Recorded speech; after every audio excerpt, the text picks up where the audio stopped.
Kim, what's on your radar?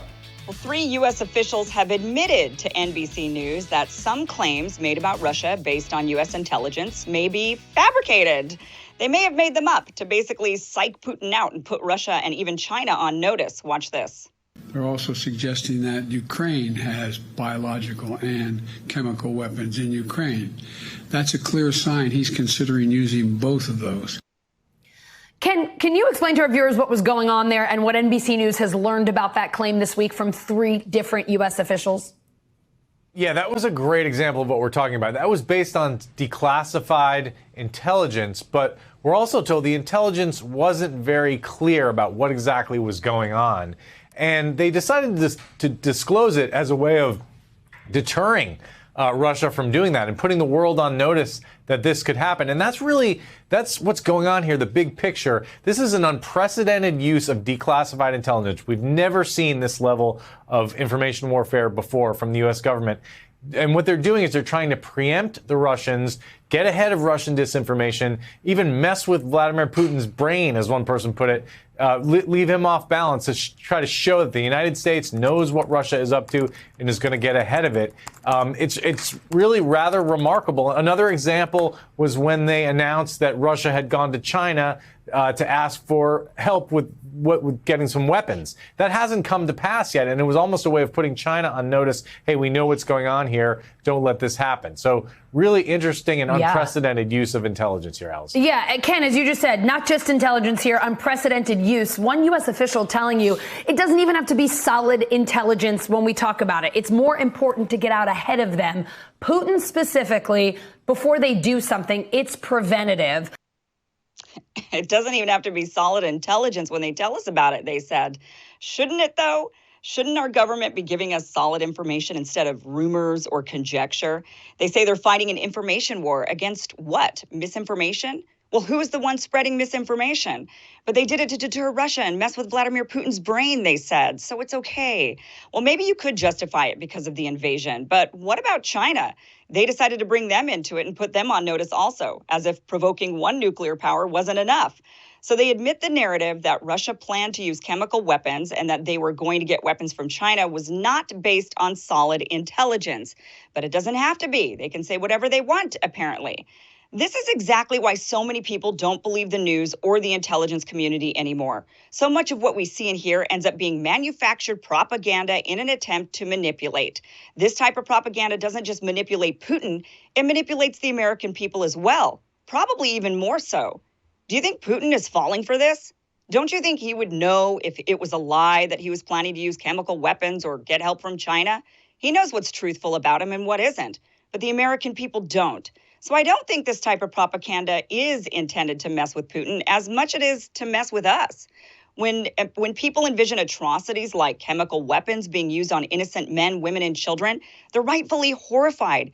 Sure, they say the goal is to put Putin on notice, but perhaps the real goal is to get us to feel so disgusted by another country's behavior that we begin to think war is the only option. Remember babies being thrown out of incubators and weapons of mass destruction?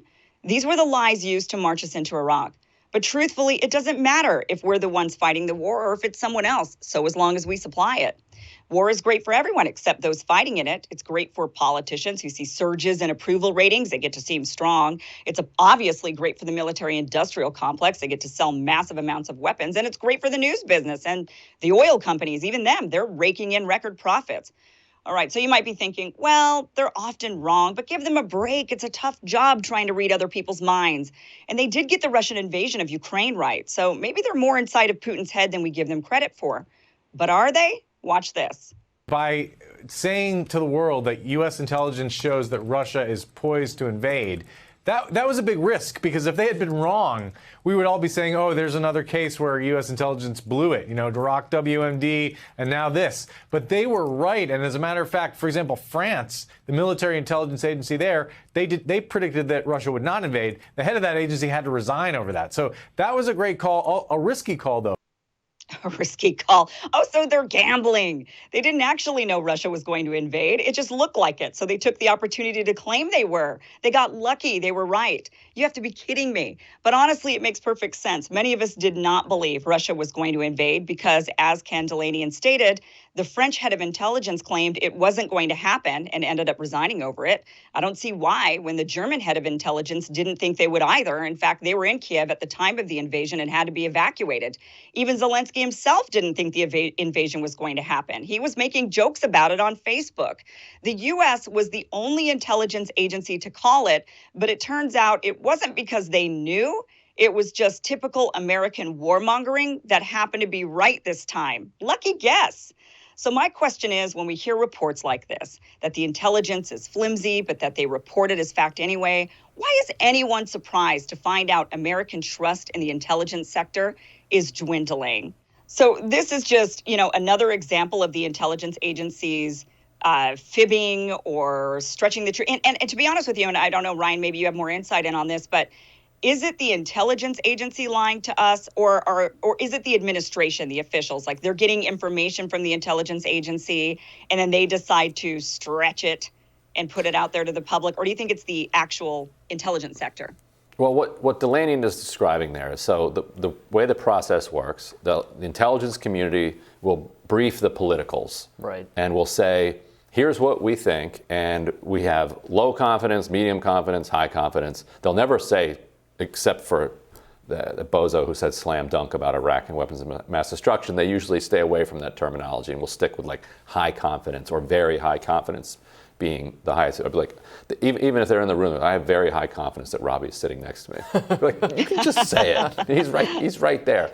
And so in the past, then the politicals would just kind of sit on that intelligence. And what Delanian is saying is that they're coming to them like with something that's low confidence, and the administration that is then using it for its propaganda ends. Now, I suspect that some things they can know, like did Russia send a fax to China requesting weapons? Like, we have the NSA is extremely powerful and good at surveilling other governments. Like, there's a decent chance that they could pick something like that up.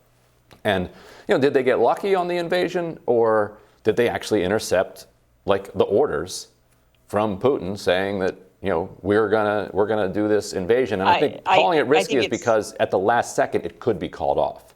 There's always agency that Putin had. He could have said, you know what, this is actually a bad idea. I'm not going to do this. They had nothing on that. There's no way they did, because if they did, they would have shared it with France and Germany, and they clearly did. And they would have shared it with Zelensky, and they didn't. They clearly didn't, because none of them believed it was going to happen. You think they just threw a dartboard at the board and were like, we have a wild guess that in February of 2022, Russia's going to invade this particular country? Well, I think they saw the mass troops coming up to the border. So I think it was a pretty good guess, to say, well, look at all the troops that are there, despite Russia saying, well, we're conducting military exercises. Also, one thing, and I regret this, I didn't watch Putin and his own press conferences. And if you watch those back in December and in January, reporters were pressing him and saying, are you going to invade? Can you rule out invading Ukraine? Just tell us you're not going to invade Ukraine. He actually never answered that question. He would not say no, he wasn't going to invade.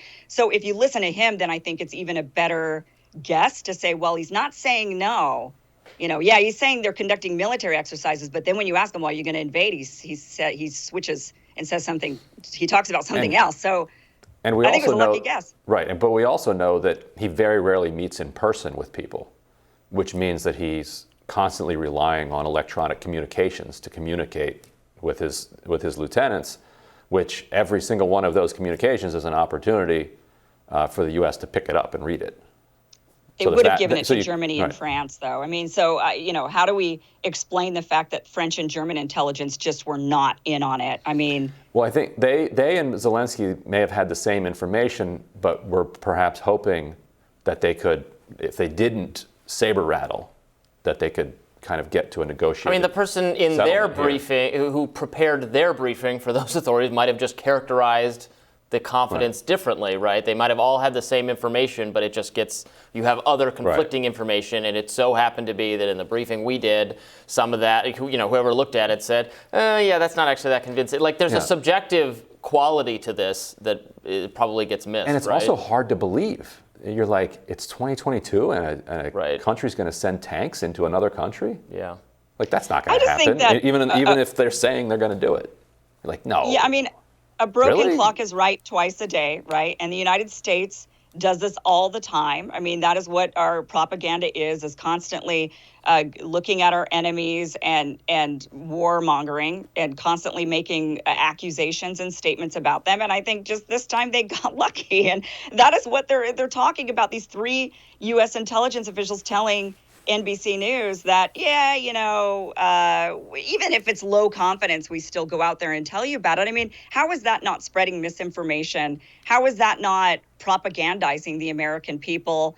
And then on top of it, our intelligence sector is rarely right. So even if they did get this one right, that's... Well, I guess so. But prior to this invasion, if you told me, well, our intelligence officials say Russia's going to invade Ukraine, I would have said, yeah, right. And now, if our intelligence officials a year from now say, we think Russia might invade Georgia, I would say, I would take that more seriously, right? You have to give credit where it's due.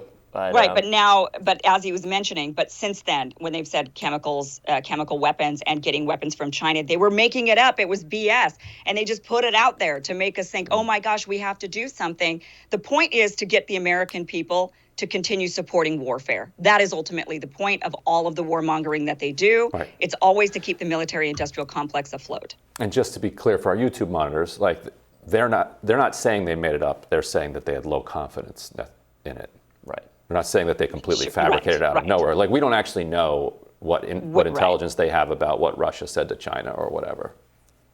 We have no idea. And getting it out there, I see the point of saying to China, we know that you've been asked. But if you don't know, then you're just making it up. That's misinformation. And now you're bringing in another nuclear power into this. We don't know that they don't know. I'm pretty confident that the U.S. surveillance, ask Edward Snowden, they're everywhere. They're listening to everything. Right. So if they have not heard that, then they did make it up, right? So because they've said that this hasn't happened. Know? Because they say that it hasn't happened. Delanian didn't. Well, what hasn't happened is that China hasn't given them that particular support that Russia was asking for. They might have been asked for it. Right. Were they asked for it? Maybe. Probably. Right. Why wouldn't Russia ask China? Although I think Ken Delaney said specifically that they had intelligence that Russia was going to ask China for help, but that didn't come to pass. So I don't know if it was... The help didn't come to pass, is what he was saying. Yeah, maybe that needs to be clarified a bit, but... Yeah. Well, tomorrow on Rising, author of the Vulgar Marxism newsletter, Matt Thomas, will join us to discuss how the New York State Assembly just passed a bill requiring government contractors to disclose their wage gaps. But the chamber's own finances reveal deep inequities. And journalist David Sirota breaks down how a big tech lobbying group is spending millions on TV ads claiming antitrust legislation to protect small businesses would break Amazon Prime. Be sure to like, share, and subscribe so you never miss one of our fabulous moments.